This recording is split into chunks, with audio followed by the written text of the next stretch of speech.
I'd like to thank the region's secretaries of labor for being here as well. The District of Employment and Services Director, Unique Morris Hughes, I want to thank you for being here. Maryland Secretary, Portia Wu, thank you for being here. Virginia's Deputy Secretary of Labor, Elizabeth White, thank you for being here. I'd also like to thank Nina Albert. She is the Deputy Mayor for Economic Development, the Deputy Mayor for Education, Paul Kind, and thank you for being here, and for all of your contributions to this effort. This platform, talentcapital.ai, is more than a tool. It's a statement. It says we are one region united by shared challenges and shared opportunities. It says we believe in investing in people and building systems that work for everyone. And more importantly, it says we are not waiting for change, we are leading it. So with that, we have a short video I'd like to have shown. It'll take about 60 seconds.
So I am sure that all of you are now eager to share talentcapital.ai across your networks and to check it out for yourself. So around the room, we've got QR codes that you can use to take a look at the site.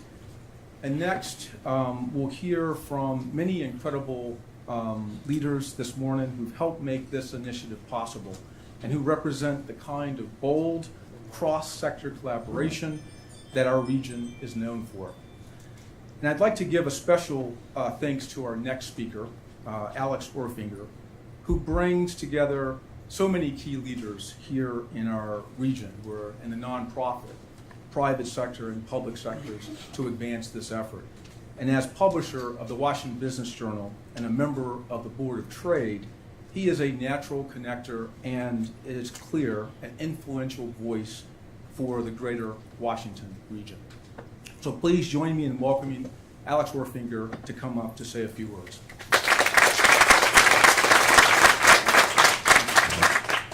Thank you, Rodney, and good morning, everyone. Good morning. It's an honor to be here today among such a diverse and committed group of leaders from across the region. As Rodney mentioned, this effort has been guided by our shared focus on 5 key pillars: to build and sustain a trusted regional data hub, to strengthen and diversify the labor market, to coordinate philanthropic investment and nonprofit action to maximize impact, and to strengthen the safety net, and to develop a regional economic vision that grows the private sector and drives innovation, all within an effective communications plan. Today, as you've heard, marks an important milestone in this work. It's a first of its kind regional initiative bringing together government, business, education, and nonprofit partners to strengthen economic resilience, starting with support for displaced federal workers. What better day to launch this than today? Regional collaboration and leadership are usually not words that we associate with our region. With all of its complexity, our region is a challenge. But this effort, what brought us together today and what will come out of this effort is our region working together, and for that I am thankful for so many of the people in this room today. This effort in Talent Capital AI shows what's possible when we align vision with action. It's more than a platform, it's a lifeline for displaced federal workers and a blueprint for regional collaboration, and I'm incredibly proud to have played a small part in this. I want to recognize everyone who made this possible, the leaders and experts who invested their time and resources to make this platform a reality, and to all of you here today, your engagement, advocacy, and willingness to work together is what will make this effort sustainable over the long term and transformative over the long term. As the publisher of the Business Journal, I see this moment for our region to come together in new ways and to create a prosperous future together for everyone who calls Greater Washington home. Talent Capital reflects these values of collaboration, of ingenuity, and of equity that define Greater Washington. I encourage you all to explore the platform, and just thank you for your participation. It's now my pleasure to introduce my partner, Tony Wellens, the President and CEO of the Greater Washington Community Foundation. Tony and I we've been an integral at each other's hips for months as part of this effort, and I welcome her to the podium.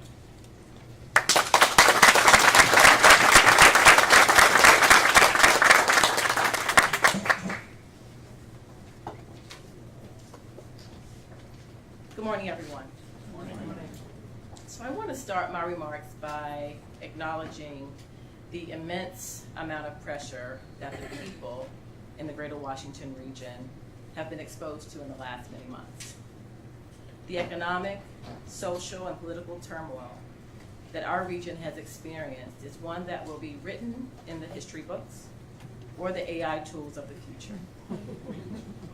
The compounding impact of the loss of federal jobs, contracted services, grants to nonprofits, and its impact on our neighbors is unparalleled. And the overreach of the federal government into the affairs of local government has been difficult to manage and has caused even more fracturing in our community. And so I want to say a huge thank you to the people in the Greater Washington region, to workers in every sector, leaders in every industry, folk who are appointed, people who are elected or self-appointed, the residents who are native or transplants, foreign-born or naturalized. The people of this region, thank you for your perseverance. From the 9/11 attacks on the Pentagon to the economic crisis in 2008 and in 2011, to numerous federal government shutdowns, COVID-19, and now, my peers and partners in the social impact sector, philanthropy and nonprofits, are often called upon in times of crisis. We're called upon to bridge gaps, to address urgent needs, to fund and deliver programs that keep people from falling through the social safety net. In just the last 8 months, regional philanthropy has mobilized more than $20 million in grants and commitments above and beyond our annual spending and disbursements. Foundations have increased payouts, established pooled funds, backfilled losses in federal contracts, and supported nonprofits with general operating resources to help them navigate this uncertainty. I want to offer a special acknowledgement to my peers and partners in philanthropy and in the nonprofit sector, or the social impact sector, as I like to call it. Let's acknowledge them.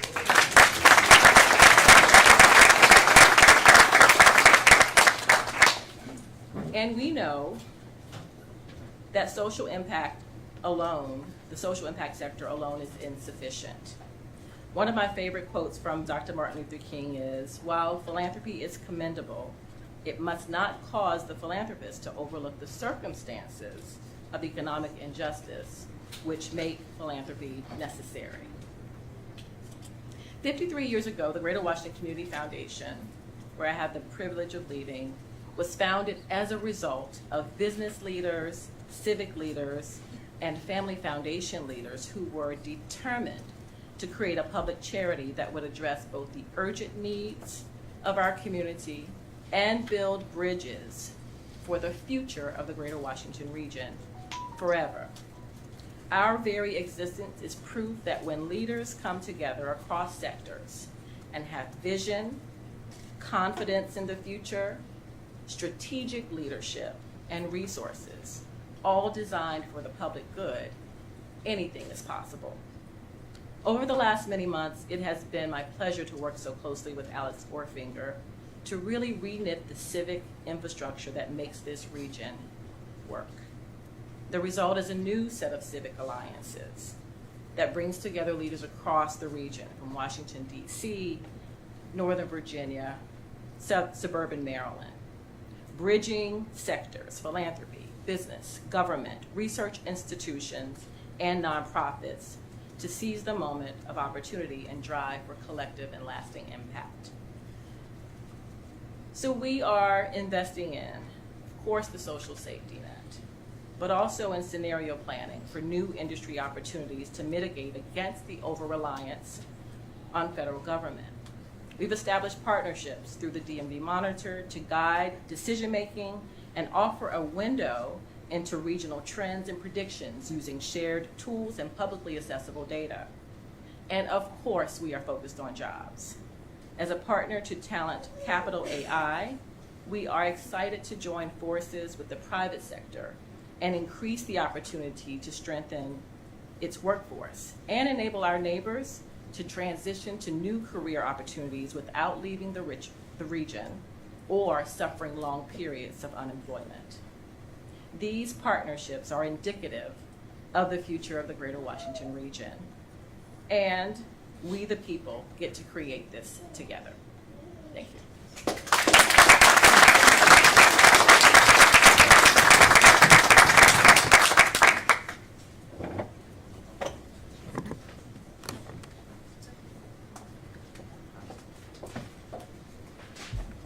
I may not be up, but I'm taking the mic right now. I want to thank you, Mayor Bowser, and the secretaries who are here, Nina Albert and Paul Keim, for endless conversations about this, but also many other things, as 2025 kicked off rigorously. I'm Kathy Hollinger. I am the CEO of the Greater Washington Partnership, and we are an alliance of CEOs from the largest employers, starting here in Washington, D.C. and stretching out. We go up to Baltimore and we go down to Richmond. We are about 50 leaders strong. We are mostly private sector. We have university presidents as well as hospital CEOs, and we have a few nonprofit leaders who are immersed in this region and keep our issues top of mind. Let me tell you, I will definitely go off script here and just tell you why we are here. All of this work requires a private sector partner, and we have many. We have the Board of Trade and the work that they do. We have the great chambers that are here in DC, but across the region. And these issues are not easy to solve for. They require investment. They require intellectual capacity, resources to help people, to place people, to think about skills that are needed, to think about matching that is needed, and to think about the kind of skills that are needed as we think about a future-ready economy. And our region is going to look different, and we want to be prepared. And while we can absolutely think about the data that will make us very sad every day, we try to think about the data that will help inform us to think about what our future could be with industries that are poised for growth. So we are here today because early 2025, while the work that we do typically is rooted in long-term growth and long-term competitiveness for the region, it was an opportunity for our 50 leaders to come together and think about what can we do in this moment to think about displaced federal workers right now. And I believe it was in March or April where we stood up a job board that was just a job board of the largest employers to understand supply and demand at that moment. And there were 7,000 plus jobs that were identified with, we know, many, many more that were needed. But at a minimum, what came out of that effort was a need to think about who are the partners around the region who can think about scaling this in a way that it becomes a shared effort with our public sector partners. And talent capital could not be more of an example of that. It is what is needed today. It is what is needed in terms of thinking beyond the 50 that came together in April. It's what public sector has clearly committed to do, and for that we are very excited. This is a very big day, and we are very proud of the achievements to get to this day and have this be launched here in Washington, D.C. with our mayor and all of our elected officials across the region. You heard from JP Morgan as Lexi kicked us off. This is an incredible building to be in, right here, headquartered in Washington, D.C. We work with them and applaud their skills and talent work and thinking about a future workforce. We also couldn't have made any of the strides as a partnership without our partners at Washington Gas. We have Blue Jenkins, who is here with us today. They have been a committed partner here in the region. They are committed to strengthening workforce, investing in training and apprenticeships and upskilling opportunities, all of what is going to be needed as we think about the scaffolding of talent capital. And it is with that that I would love to introduce Blue Jenkins, Washington Gas, to the podium to offer some comments on their incredible commitment here to this region and to retaining talent right here in our region. Blue?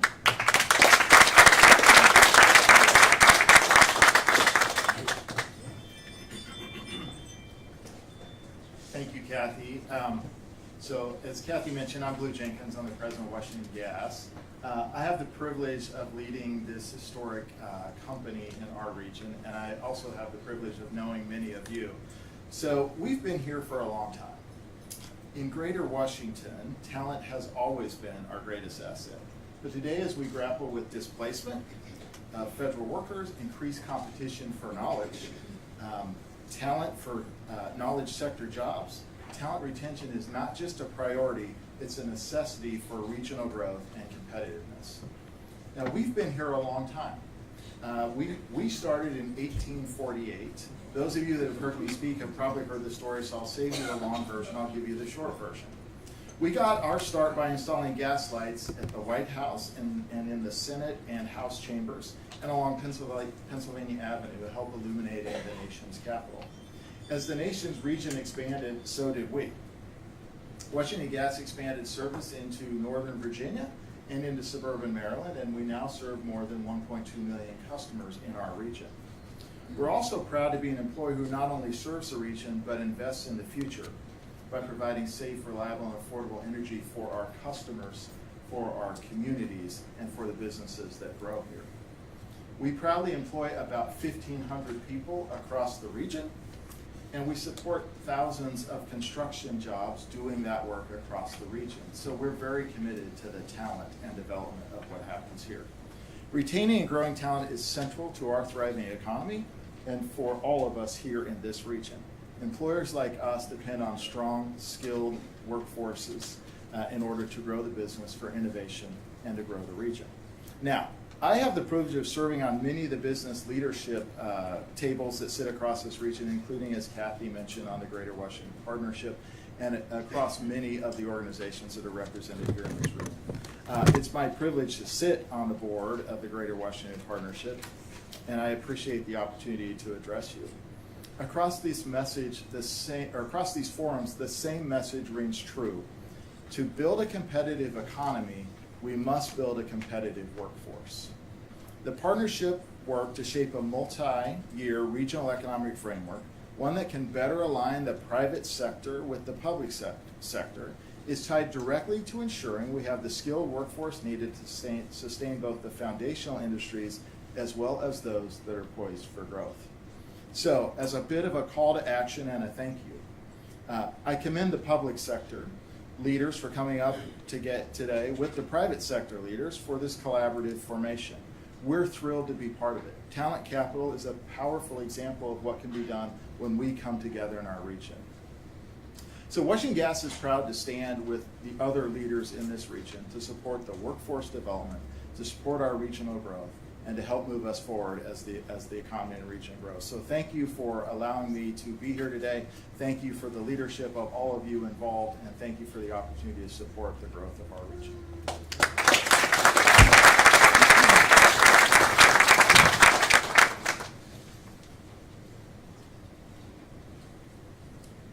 Thank you very much to Blue Jenkins and specifically to Washington Gas for their leadership and support of this very important initiative. Thank you so very much. Now, as we all know, today's gathering is about our region's exceptionally talented workforce and how we can best equip them with the tools that they need to succeed. So, I am very pleased to introduce one of those individuals here today, Kathleen Borgetta. To hear her story as a longtime Washington, D.C. resident, a former USAID employee, and now the founder of Pivoting Parents, a community supporting caregivers navigating job loss in the federal workspace. So welcome, Kathleen, and so excited to hear your story.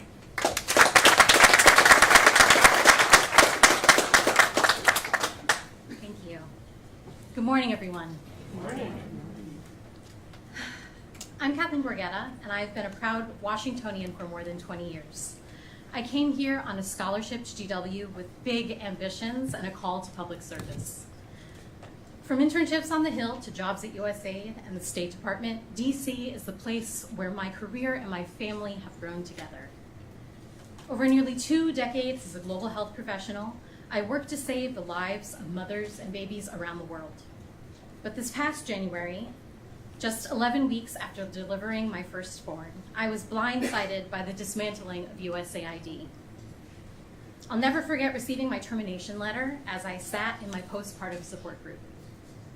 I no longer had a job or benefits or a roadmap for what came next. What I did have was my miracle of a son, plenty of experience supporting communities in crisis, and the institutions of this great city. 2 months later, with my baby strapped to me, I hosted my first event at the West End Library, and Pivoting Parents was born. Our mission is to help caregivers navigate career transitions and to provide the resources and community that I wish I had had that day back in January. Since then, we've partnered with the Edlovich Jewish Community Center, local businesses like Busboys and Poets, and a growing ecosystem of organizations eager to help. One of those organizations is Grounded Idealist, a talent capital partner which has mobilized almost 3,000 professional coaches and offered services to over 1,000 people. Working with my coach released me from survival mode and opened my eyes to the opportunity in this moment. I was also accepted into their incubator program, co-designed with a public value lab, to reimagine myself as a founder. Thanks to the supportive programs like these, Pivoting Parents has grown to nearly 1,000 members. We're now a small local business, and just yesterday I submitted our very first grant proposal to pilot a child care collaborative program with a local foundation. I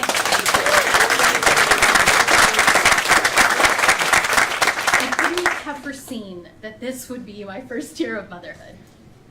But I also never imagined the many ways in which this community would show up for me and for my family through programs like the DC Paid Family Leave, which allowed my husband and child to be here today and to support me through this, and through the support of neighbors, partners, and city leaders.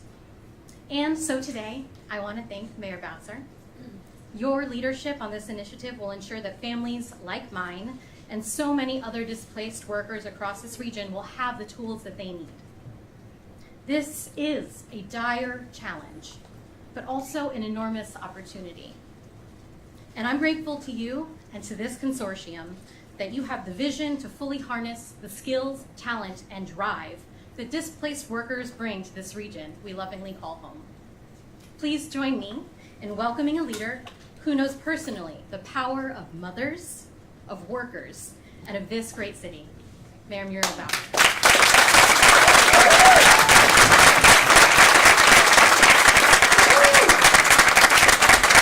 Well, big round of applause. We want to thank you for your leadership and for sharing your story with us and for your service to our country and our world. We want to acknowledge that you founded Pivoting Parents because you are a pivoting parent, and congratulations on the birth of your son.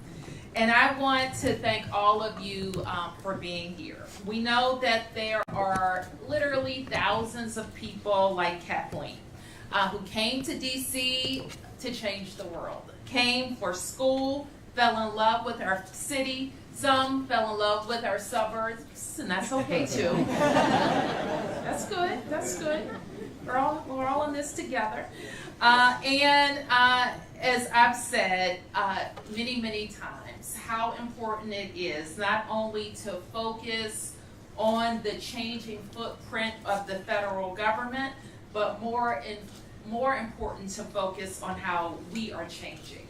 And I always want to say this to our workers: all you did was go to work every day, do what you were supposed to do, and none of this is your fault. And I appreciate also hearing Kathleen talk about how coaching has let her see the opportunities that may be in front of us. And that's what we're all called on as leaders to do, to figure out where we are and figure out how we go forward. And I know that my neighbors in Virginia, and I want to thank you, Supervisor, and I know we've also been joined by Mark Sickles from the General Assembly, so please give Supervisor and all of our neighbors in Maryland. We all are in a similar situation where we have thousands of highly qualified workers who love this city, and we love them back, this city and this region. And we know that people will stay here. I say the best city in the world, surrounded by the best region in the world. Like that? That's good. People will stay if they have the opportunity. And it's our job, and what the talent capital is about is making sure our region is sticky. People love their neighborhoods, their church communities, they love how walkable and bikeable, they love the transportation system that we have, they love the culture that's in this city, and they've built their lives here. And so our job with the talent capital is to make sure that they're matching their immense skills with great opportunities that keep them in the region. So of course we also know that it's going to take all of us, and I appreciated Kathy's words about all of our private sector partners who are always looking for great talent. The kind of flip side of what I've heard so far is I've heard from a number of leaders, and we are in the same situation in DC government. When we have an opportunity, when we have an opening, we are getting some really great talent come through our door. And I know that story is repeated from CEOs and leaders around the region.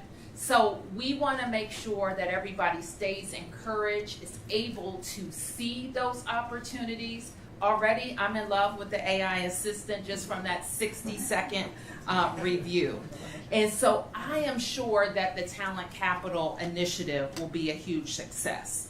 So our economy is shifting, our workforce is shifting, and we will shift with it.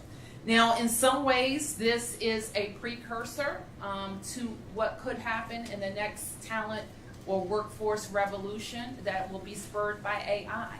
So we will get and be ahead of the curve. So please make sure that you follow us, spread the word about talentcapital.ai, talentcapital.ai, where you will also have opportunities for free and personalized career coaching. We're also offering discounted training in fields like project management, data science, and AI from our leading institutions at the University of the District of Columbia, and you will hear from Dr. Eddington momentarily, George Washington University, and Trinity Washington University. Please give our partners a big round of applause. So I just want to say this in closing, that amid all the change, and sometimes noise, in other cases, the lack of the leadership we'd hope to see. Thus, our federal government is closed. Our local government is open. So I want you to know that.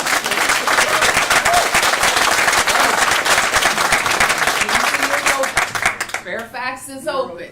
All of Maryland, the region is open. Our private sector partners are open. And amid that, we got some good news from our CFO that our economy is demonstrating its incredible resilience. And that doesn't happen by accident. It happens because we have been intentional with our goals and strategies. I told you I had a comeback plan. But we won't come all the way back if our people don't come all the way back. And so that's why we continue to be focused on our talent. We've got it. I heard a CEO, we were opening a business in DuPont just yesterday, or expanding one, and he said, like, it was a no-brainer to open here because of the talent that is here. So know that, stay encouraged, find out about all the opportunities, and we are going to keep creating opportunities. So all of the great companies are here, that are already here. Our growth agenda is focused on making it easier for them to do business and grow. For all of the companies who are looking for a new home, our growth agenda says that DC and this region is the place to locate. For new industry, we are looking to attract to Washington, D.C., especially for the wonderful technologists who are already here. Stay here. We're bringing more jobs right to you in Washington, D.C., in the Washington, D.C. region. Thank you all very much, and congratulations on a great effort.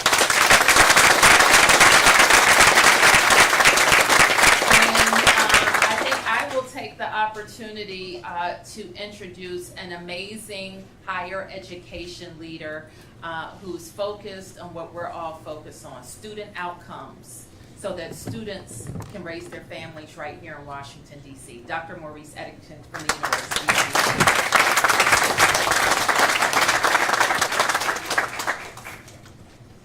Good morning. Good morning. As you heard, I'm Maurice Eddington, the 10th president of the University of the District of Columbia. Yes.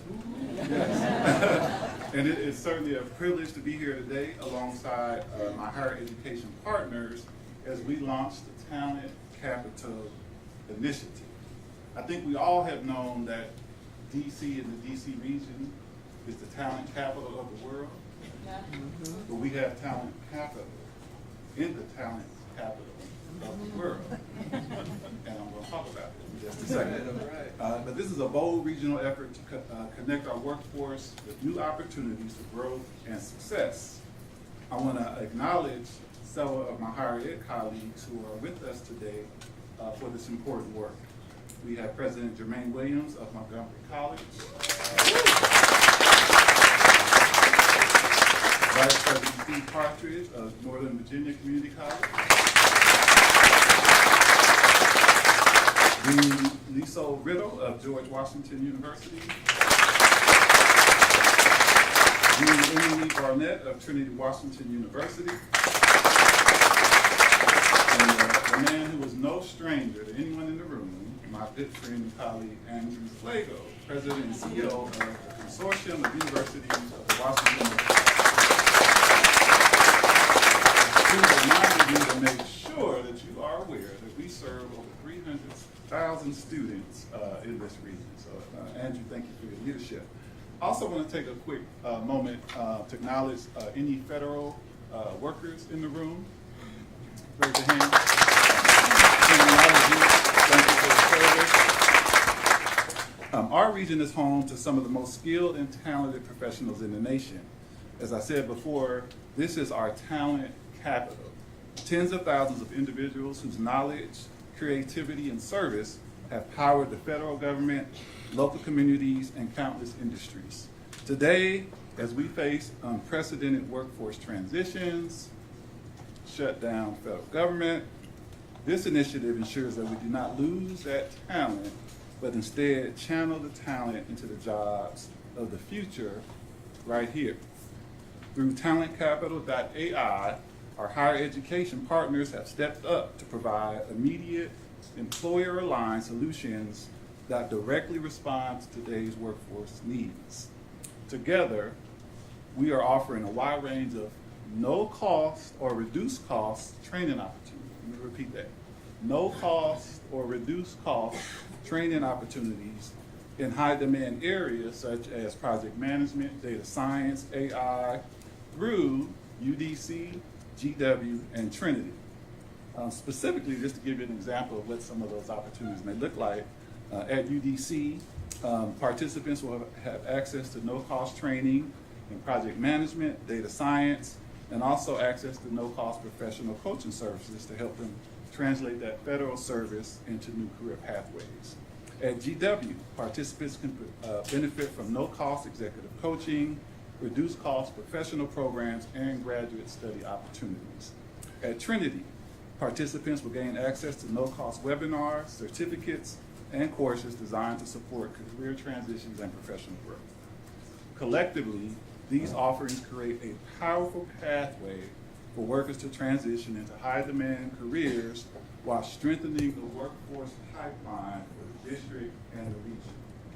Now, before I sit down, I also want to acknowledge Deputy Mayor Paul Kine for his vision and leadership, but also for the passion that he displayed the very first time he shared this concept with me. And I was obviously hooked, but I was drawn in by his passion and vision for what we could do when we partner up as public-private government institutions. So I want to commend you, sir, as well as your colleague, Deputy Mayor Albert. And it is now my honor to introduce Maryland Secretary of Labor, Portia Reed.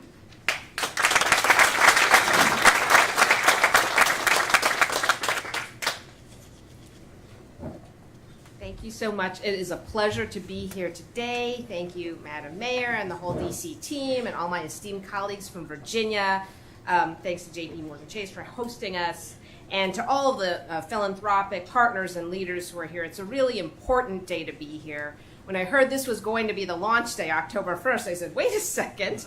There seems like there's a lot going on that day, but it turns out actually to be a perfect day to be having this conversation. So, like many of you, I actually live in the Maryland suburbs, but I was a DC resident for over 20 years, and I started my first job in DC 2 doors down from here as a young lawyer. My mom still lives in Columbia Heights. My brother and his family are in Falls Church City, and actually all of us are former feds. My parents spent over 60 years caring for sick and injured veterans as VA docs in their career. So this is sort of a confluence of all those things. So I say all that to say, I'm from a DMV family. So many of us are part of that family. And what does family do when we're faced with challenges? We come together. And that is what we are doing today. And that's what's so important about these efforts. In Maryland, we have a huge number of federal workers and federal contractors who are being impacted. And just this morning, Governor Moore announced a host of resources, supports, everything from help with energy and utilities to housing. And the Department of Labor, we're providing unemployment insurance and short-term loans. But what we know is that we want opportunity and growth. That is what federal workers and contractors want. That's what every single person in this room wants. And so coming together to figure out how we make those investments and grow our economy is absolutely critical. And I talked about federal employees, former feds like myself. We've heard from our wonderful Kathleen and others, so many like her, who have a passion for service and a commitment to growing our local economy. That is one of the best assets any region could ever have. Plus, the DMV is so rich in other human capital assets. We're tops in the nation in terms of people with wonderful higher ed degrees, BAs, PhDs, scientists, researchers. We have these wonderful assets, and it's time for us now to come together and strengthen our infrastructure to retain all that talent in this area and help leverage it. I'm so excited about today's announcement, it's really wonderful that these online and AI tools can help leverage the strong infrastructure that already exists. That's everything from our local workforce boards, and thank you to all of our local workforce professionals who've been working so hard, including our higher ed institutions, our training providers, our nonprofits, and everyone that's working to connect individuals to new training and new opportunities. This new platform can supercharge the impact of those existing resources. And so I'm really excited to figure out how some of these AI-enhanced tools work too. I'm learning myself, and it's something we're all going to need to learn in the coming days. So we know that using this vehicle is going to help all of us work together more closely toward a more equitable and resilient workforce in this moment. I want to thank everyone for that work, and of course, we're excited to take all the next steps together. So I'm excited to announce our next speaker, a leader who has been instrumental in aligning Virginia's economic strategy with this effort.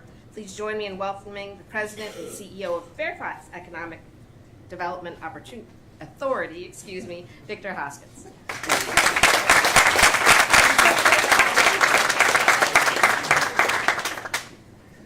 Thank you, Madam Secretary. Let me begin by saying that there has been a tremendous amount of effort by people like Alex Ofinger and Clark Mercer and others in some rooms late at night, not necessarily in low tones, but maybe in that outside voice, really trying to bring everyone together. And a lot of you know that I believe in this. This is not something I've thought about. This is something that I've done. I've worked in Maryland in economic development. I've worked in Prince George's, in D.C. as deputy mayor. I've worked in Northern Virginia. I am a regionalist. I live in D.C., I work in Fairfax, and I worship in Baltimore City. So I'm paying taxes everywhere. But I'm a true regionalist. I believe in this. I think this is the moment, though, that we can all come together and change our future. You decide your future every day.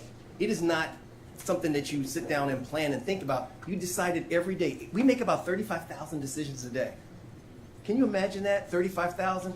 But not all of them are equally important. All of you who came here today, all of you who made this happen, you made the right decision because you're going to change our futures for the good. And listen, don't think for a moment that I don't think this is a difficult moment. This is a difficult moment. This is a tough time for a lot of families. And as Secretary Wu pointed out, we're family. And what does family do when things happen? We pull together. People like Jimena, who brought her talented team to put this AI engine, to create this doorway to over 100,000 jobs in this region. The brand group that she brought in to help enhance this. This is a moment that we can't let slip by. We have to change our behavior to create a great future for us. I don't care what's going on. Things always go bad. No, I've never had a day that something didn't go bad. Really. It's how do you respond to the things that go bad. Today is about commitment. Our commitment to our neighbors, our commitment to our community. I want to thank the corporate citizens that stepped up and not only put their money in this, but put their time in this. That's the people I want to thank. I want to thank the elected officials that put up with things that I personally would not put up with. I just wouldn't. It's a hard job. What you do every day is tough. And people do not appreciate what you go through. I do. I appreciate that. I want to thank you for you stepping forward bravely and in the face of some things that aren't so pleasant to help us change our future. This is the first time.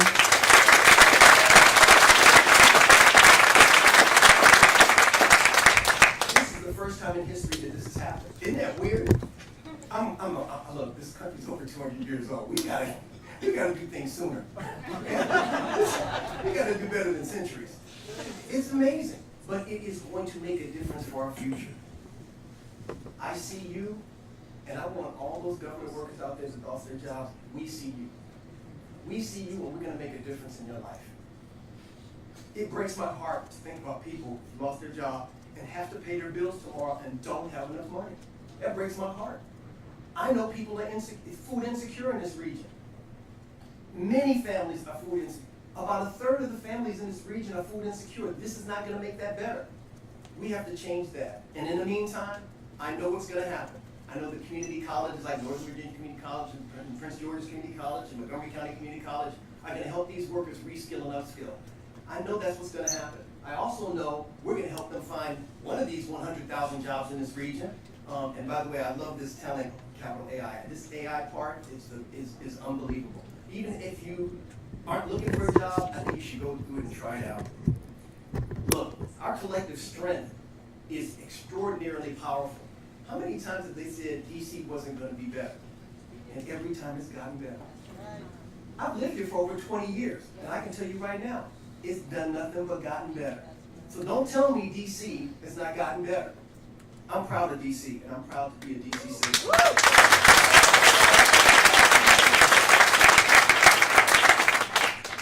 You know, many great people have said this. What lies behind us and what lies in front of us, a small matters than what lies within us. And there is a strength, and the mayor said it, a resilience. There's an indefatigable spirit in us that will not let us go down in any way. So I thank you so much for being here, and I look forward to the change. And with that, let me introduce my good friend, Supervisor Lusk, a former colleague. Yes, sir.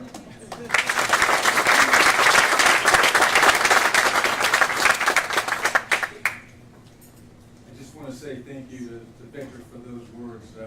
I think what we realize in the region is that we are connected. And sometimes we let barriers separate us. And I think in this moment, we're realizing that's not the thing that we can do. That is not the thing that we can do, is to separate ourselves. So I just appreciate what you said and the power of it, so thank you. I'd also like to thank all the speakers that were part of this program here today, who came out for this moment. And as I close, I just want to sort of bring us back to the place that we started, thinking about talentcapital.ai is the beginning of something bigger. It's a new framework for workforce resilience, and it's powered by AI, but grounded in human resource and support. On behalf of all those who work to bring this to fruition, I want to invite all of us to share this information about talentcapital.ai. I want us to champion it in our communities, and I want us to stay engaged and supportive as we build on today's momentum. So again, thank you all for being a part of this today, and thank you for celebrating this launch, and look forward to the work ahead.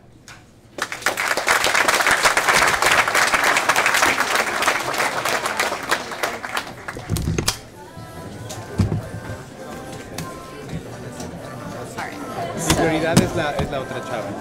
Yeah, so we'll be getting it somewhere today.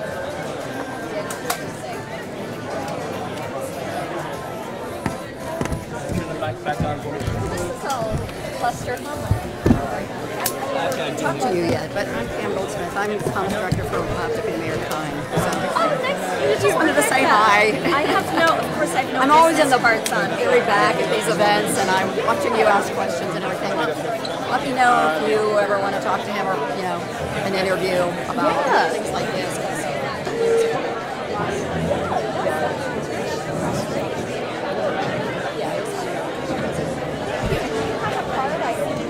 I did.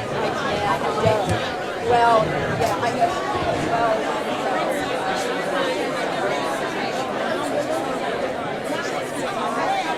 You need to help, I can help you.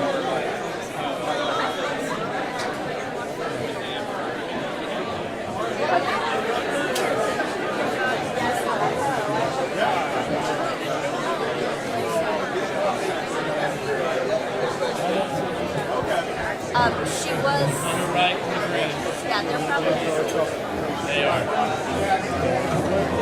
But yeah, for sure, she's not. They're making her, so we don't have as much stress. But yeah, it might make sense to just do it. Oh yeah. Yeah.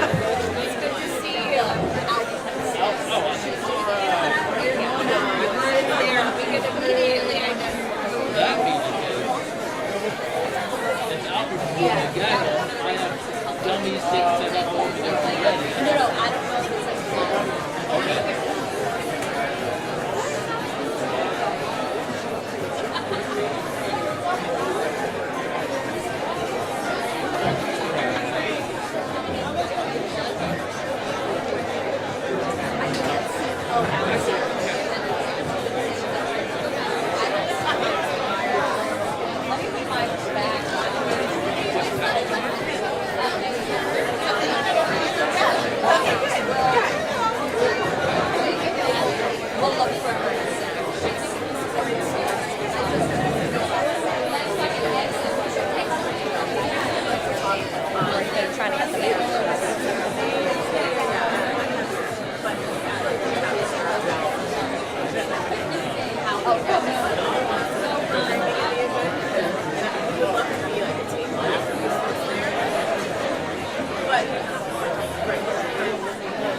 You're not lonely. No lonely allowed.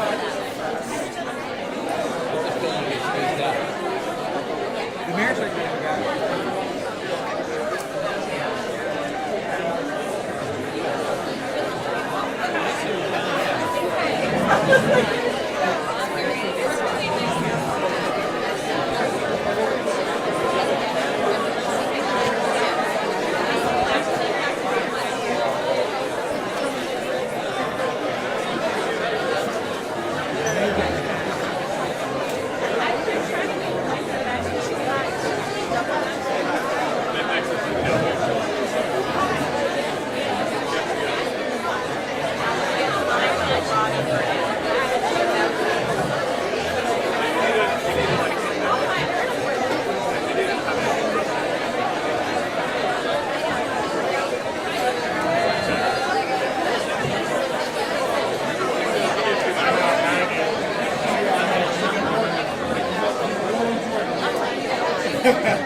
Okay, I think Felicia needs him. I don't need him for CFO or budget.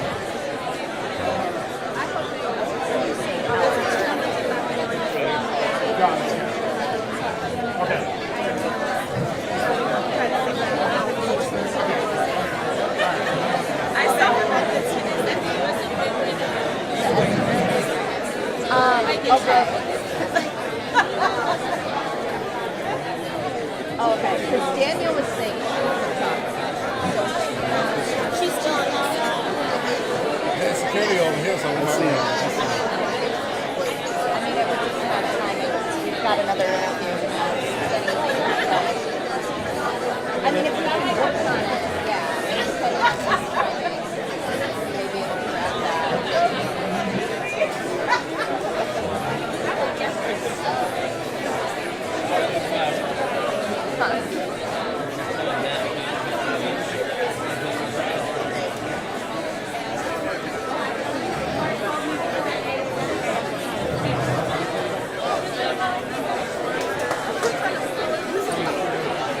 Hey girl.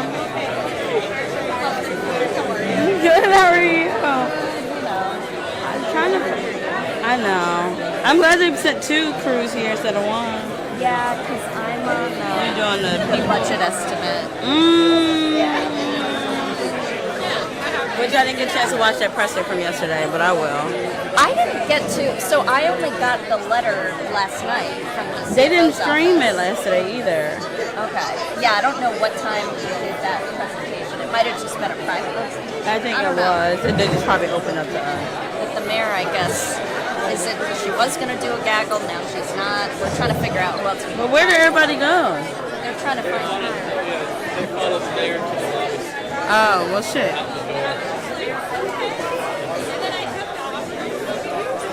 The lady that was talking about the baby. Yeah, she's in an orange jacket. She's a laid off worker. She's still here.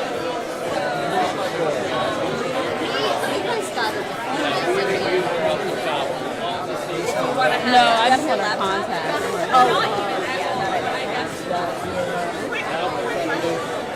Alright, let's try and grab Go get Nina. Good luck.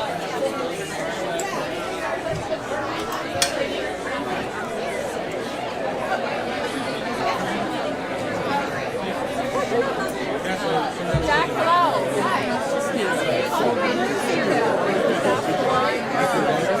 Thank you. I know. One place. Sorry. You're fine, thank you. Yeah, okay. Sorry about that. No, you're totally fine, thank you.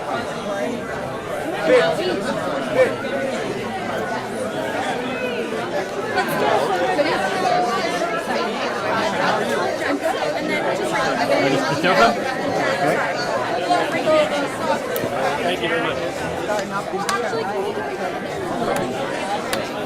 I'll hold anything you need me to hold. I don't think you guys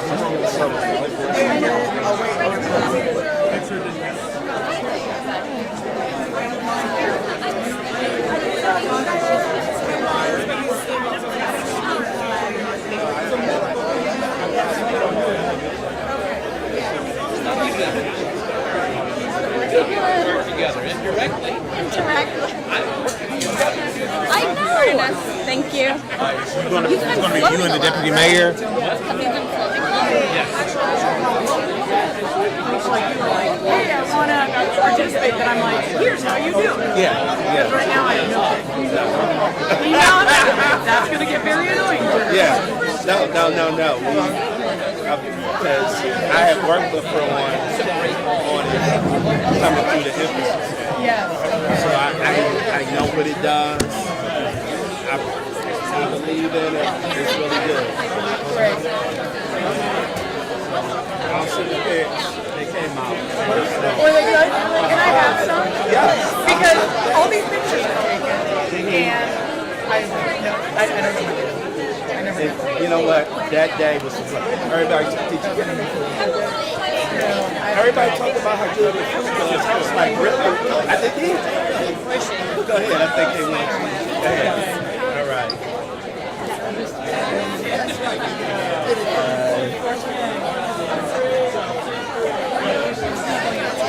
I like